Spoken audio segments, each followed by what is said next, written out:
इन्होंने कहा कि साले 103 देरी है यहाँ पे ब्राह्मणों के गांव में, तुम यादव होकर के चमार होकर के यहाँ भागवत कहने आए हो। अगर पीडीएस समाज के इन लोगों को इतना ही परहेज है तो घोषित कर दें कि परंपरागत रूप से कथा कहने वाले वर्चस्ववादी पीडीएस समाज द्वारा दिया गया चढ़ावा, चंदा, दान, दक्षिणा कभी स्वीकार नहीं करेंगे। भारतीय जनता पार्टी और आरएसएस इस देश को यह समझाना चाहते हैं कि अब जाति खत्म हो गई या जाति अंग्रेजों ने बनाई और अब तो जाति पर बात ही करने की क्या जरूरत। लेकिन वही बीजेपी हिंदू के नाम पर सबको एक मानने का दावा करती है। अपने कथावाचकों, प्रचारकों और स्लीपर सेल के जरिए पूरे देश में यह नैरेटिव फैलाती है कि सब हिंदू एक हैं।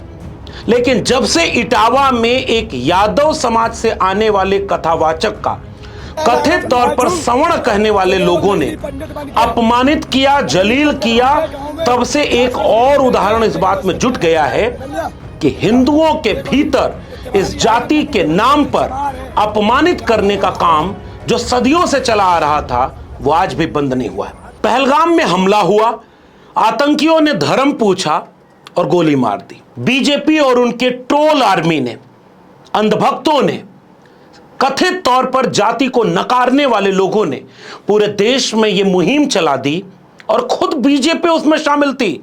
उनके ऑफिशियल ट्विटर हैंडल से आया कि धर्म पूछा, जाति नहीं। लेकिन अब वही बीजेपी खामोश है, क्योंकि उसी बीजेपी के शासनकाल में उत्तर प्रदेश में भी बीजेपी की सरकार है और धर्म नहीं पूछा, जाति पूछ करके मुंडन करवाया, चुटिया बनवाया, नाक रगड़वाया। और दूसरी तरफ बीजेपी का शासन है उड़ीसा में, 2 दलितों को जलील किया, अपमानित किया, घुटने पर चलाया, घास खाने पर मजबूर किया और गंदा पानी पीने के लिए उसको ऊपर दबाव डाला, मारा, पीटा, मुंडन किया। उड़ीसा में भी बीजेपी की सरकार है, उत्तर प्रदेश में भी बीजेपी की सरकार है। और बीजेपी अब कतई नहीं बोलेगी कि धर्म नहीं पूछकर यह हो रहा, जाति पूछकर हो रहा। उत्तर प्रदेश के पिछड़ों और पिछड़ों में भी जिनकी आबादी सबसे ज्यादा बताई जाती है, जिनके समाज के कुछ लोगों को यह भ्रम भी रहता है कि वो तो यादव हैं, उनके साथ कभी जातिगत भेदभाव हुआ नहीं और कई बार वो दूसरे के भड़काने पर, दूसरे के भड़माने पर और अपने अतीत और इतिहास का सच्चा ज्ञान न होने पर अपने से कमजोर और कम संख्या वाली जातियों के ऊपर अत्याचार कर बैठते हैं और बीजेपी के हिंदुत्व के शिकार हो जाते हैं। बीजेपी का हिंदुत्व वाला ट्रोल आकर कहता है कि आप तो यादव हैं, कृष्ण के वंशज हैं, आप क्यों अछूत और दलित की बात करते हैं, अंबेडकर और फूले की बात करते हैं। तो एक तबका उसका इस बात के शिकार हो जाता है कि हां, जाति के नाम पर हमारे साथ अन्याय नहीं हुआ। उस पूरे तबके को हम जैसे लोग जाने कितने दिनों से अपनी नौकरी कुर्बान कर, अपनी जान जोखिम में डालकर यही समझा रहे कि इस देश की जाति व्यवस्था इतनी गड़बड़ चीज है, इतनी खतरनाक चीज है कि मौका देखकर वो जलील करने, अपमानित करने से बाज नहीं आएंगे।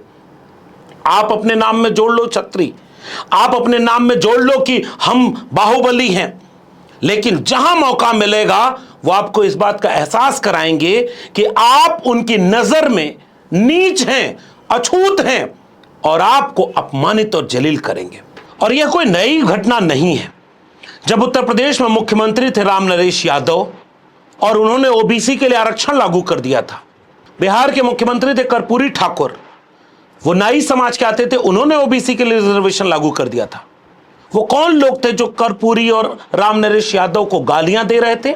वो मुसलमान तो नहीं थे, वो बाहर से कोई आए नहीं थे, वो अंग्रेज नहीं थे, वो कौन लोग थे, हम ये जानना चाहते हैं। और कोई दलित और आदिवासी कभी ओबीसी को गाली देने का ऐतिहासिक काम नहीं किया होगा। राम नरेश वापस जाओ, वापस जाकर भैंस चराओ। आरक्षण कहां से आई? कर्पूरिया की मां और उसके बाद गाली दी गई। कौन लोग थे ये बात बोलने वाले और आज इटावा की घटना पर क्यों वो लोग चुप हैं? दिल्ली से चमड़ा भेजा संदेश, बार बनावे कर्पूरी और भैंस चरावे राम नरेश। ये ओबीसी एससी एसटी को यह बात समझने में कितने और उदाहरण चाहिए होंगे। उत्तर प्रदेश के मुख्यमंत्री थे अखिलेश यादव, उनके पिता मुख्यमंत्री थे। अखिलेश यादव विदेश से पढ़ करके आए थे। 2012 से 2017 तक एक काम उन्होंने ऐसा जाति देखकर नहीं किया। अखिलेश यादव को भी लगता था कि मैं तो बाहर से पढ़ के आया हूं और डेवलपमेंट पर मैं अपना काम करूंगा। और 2017 में जैसे उनकी सरकार गई, इसी बीजेपी के लोगों ने उनका घर गंगा जल से धुलवाकर उन्हें एहसास कराया कि तुम कितने भी पढ़े लिखे रहोगे, तुम कितने भी अमीर रहोगे, तुम कितने भी बड़े ओहदे पर रहोगे, हमारी नजर में तुम्हारी यही जगह है।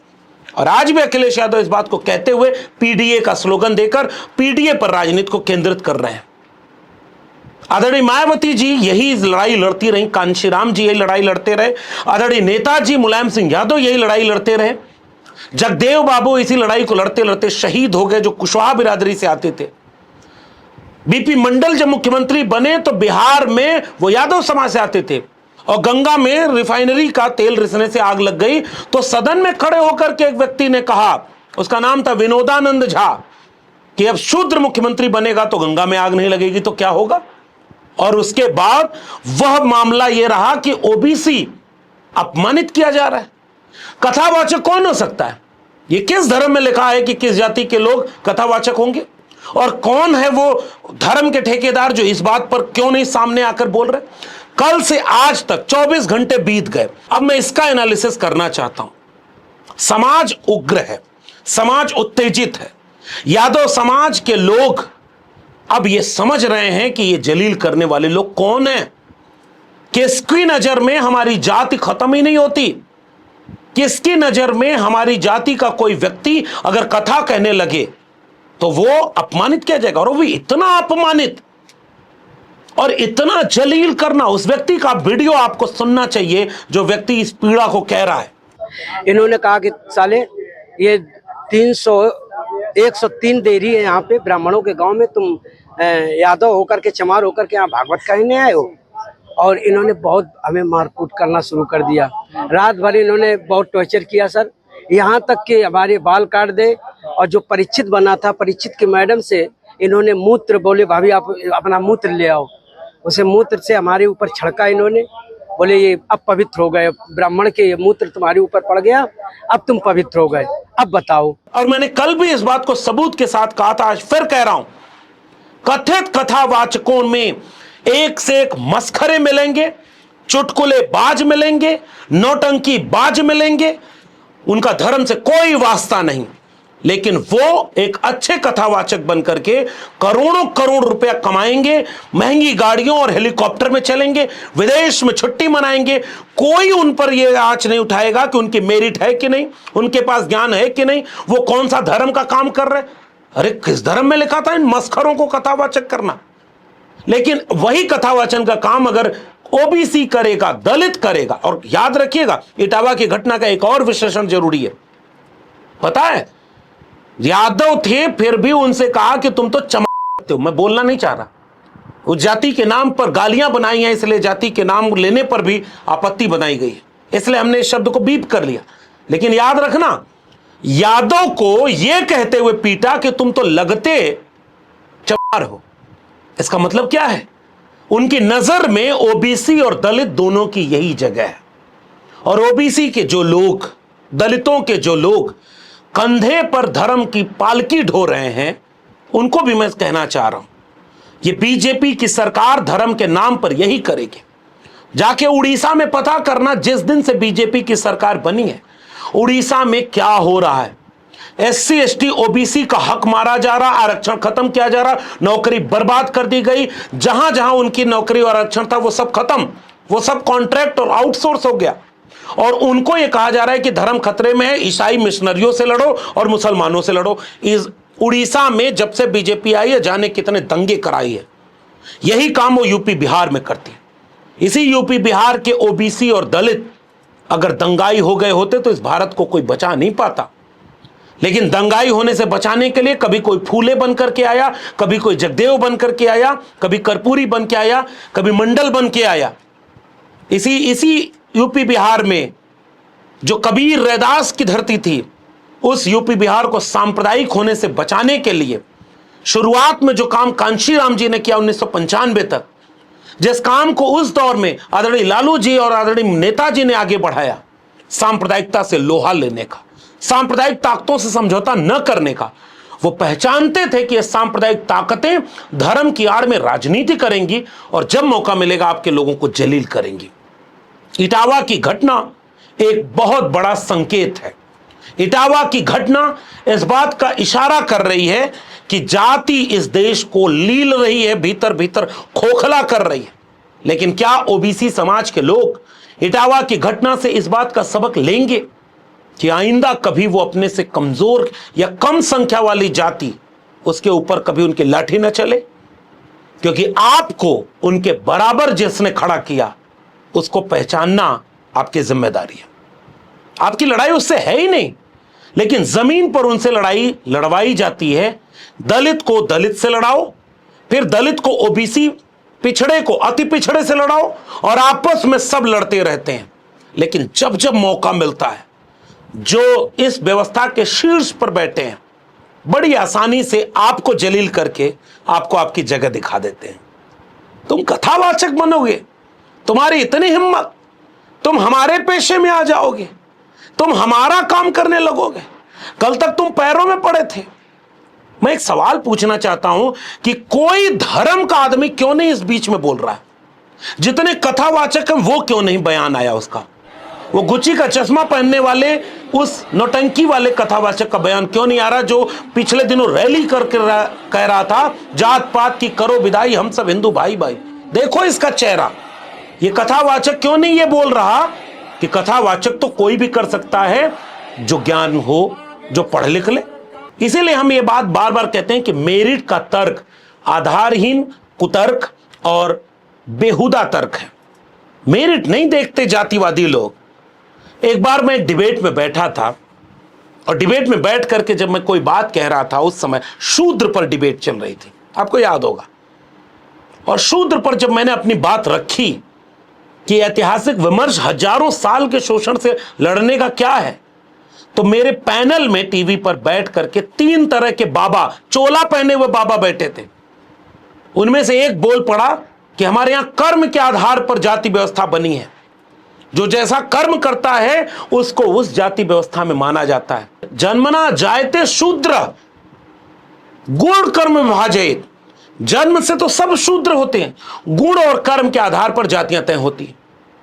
और मैंने उससे एक सवाल किया कि मेरा नाम में यादव लगा है और मैं दिल्ली विश्वविद्यालय में प्रोफेसर था, तब था, अब तो खैर उन्हीं लोगों ने प्रोफेसरी छीनी। तो मैंने पूछा कि मैं क्या हूं? काम मेरा है कि मैं ब्राह्मण हूं और जाति मेरी है कि मैं यादव हूं। मैं हूं क्या? वो कहा कि आप ब्राह्मण हैं। हमने कहा मानते हो? कितने लोग मानते हैं?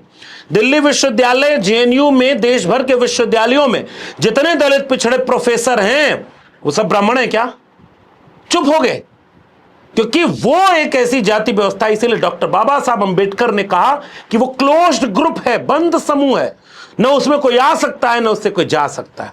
हालांकि उन्होंने कहा, और डॉक्टर राम मनोहर लोहिया ने भी कहा, कि जातियों को तोड़ने की कोशिश है, अंतरजातीय विवाह करो, धीरे धीरे कोशिश करो, टूटेगी, लेकिन कभी नहीं टूट पाएगी अगर उसके शीर्ष पर बैठे लोग इसका फायदा उठाते रहेंगे।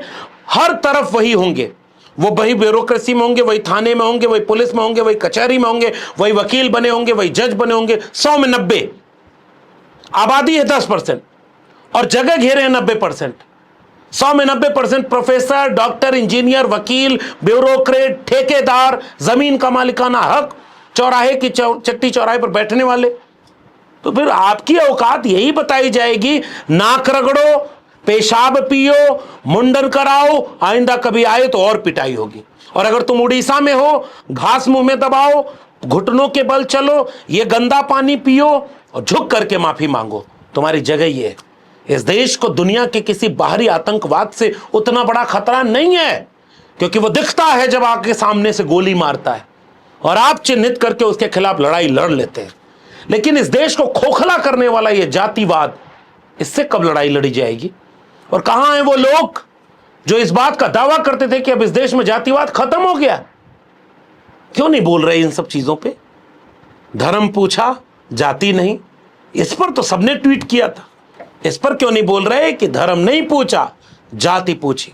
इसलिए हम ओबीसी, एससी और एसटी समाज को इस बात की तरफ ले जाना चाहते हैं। और मैं फिर से एक बात कहना चाहता हूं, यूपी बिहार के, खास तौर पे यूपी बिहार, मध्य प्रदेश, राजस्थान के एससी, एसटी, ओबीसी, कि ओबीसी समाज के लोगों को कभी आदिवासी समाज के भीतर जाकर देखना, वो नहीं मानते अपने को हिंदू, जो अपनी संस्कृति से जुड़े हुए हैं।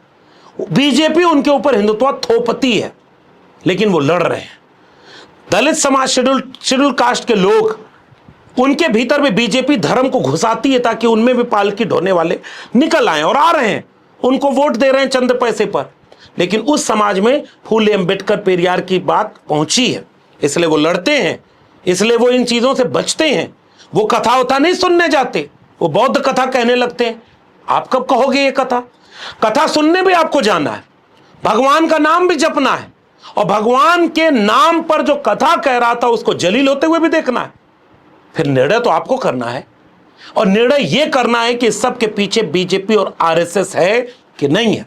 अगर इस खेल को आप नहीं समझ पाए और इन पाखंडियों के जाल में फंसकर पैसा आपका लेते हैं, चंदा आपका लेते हैं, और आप ही के पैसे से आप ही को कथा सुनाते हैं, और आप ही के पैसे से अय्याशी करते हैं, और जब मौका आता है तो मुंडन करवा रहे हैं, पेशाब पिला रहे हैं, नाक रगड़वा रहे हैं, सोचिएगा आप कि इस कथा में कितना भविष्य आपका है। और अगर शिक्षा, कलम, किताब, स्कूल, कॉलेज, विश्वविद्यालय, आत्मसम्मान, महापुरुषों का जीवन, संघर्ष, अगर ये संघर्ष करे रहेंगे तो आपको ही समझ में आएगा कि वैचारिक दुश्मन कौन है। और याद रखना, यूपी के लोगों, इटावा में ये घटना हुई है, और इटावा में यादव समाज कितनी तादाद में है, और इटावा में ही यादवों को कथावाचक बनने पर यह किया गया, तो बाकी जगह क्या होगा? और बाकी जगह जो यादव जी लोग हैं उनका विचार इस पर क्या होगा? केवल इस बात का गुस्सा नहीं, अरे हमारे समाज का अपमान कर दिया, चलो चलकर बताते हैं। नहीं साहब, ये एक दिन या एक व्यक्ति से लड़ाई है ही नहीं, ये सामाजिक और सांस्कृतिक लड़ाई है विचारधारा की।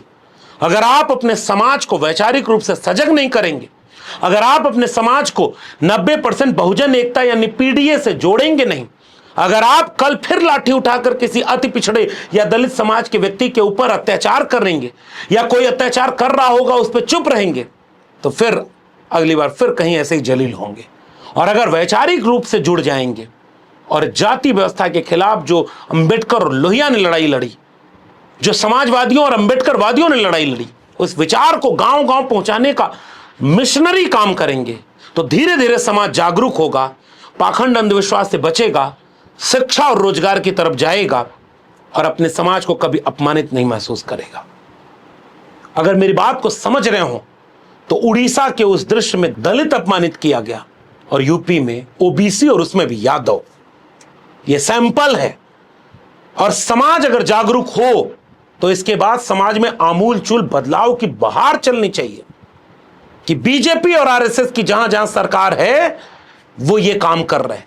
बीजेपी और आरएसएस को पहचानो, और पाखंड और अंधविश्वास को पहचानो, जिसमें अपने बच्चों के भविष्य को बर्बाद होने से बचा लो। 1 रुपया भी बचाओ, और कि अपने बच्चे के लिए लैपटॉप खरीद के दो, कलम दो, किताब दो। सबसे बड़ी मुक्ति शिक्षा देगी। और सामाजिक रूप से जाग करके एकजुट होने के इतिहास को पढ़ो, वरना बारी बारी अलग अलग ऐसे ही जलील किए जाओगे। हमारा क्या है, हम तो सालों यही बोलते रहे हैं और लोगों को दुश्मन बनाते रहे हैं, मगर फिर भी लगता है कि सच बात है इसलिए बोलेंगे। बाकी निर्णय आपके हाथ में। अपनी टिप्पणी नीचे कमेंट बॉक्स में जरूर बताइएगा। अगर ये वीडियो पसंद आई हो तो इस चैनल को सब्सक्राइब जरूर करिए, क्योंकि इस चैनल पर ऐसी ही बातें होंगी।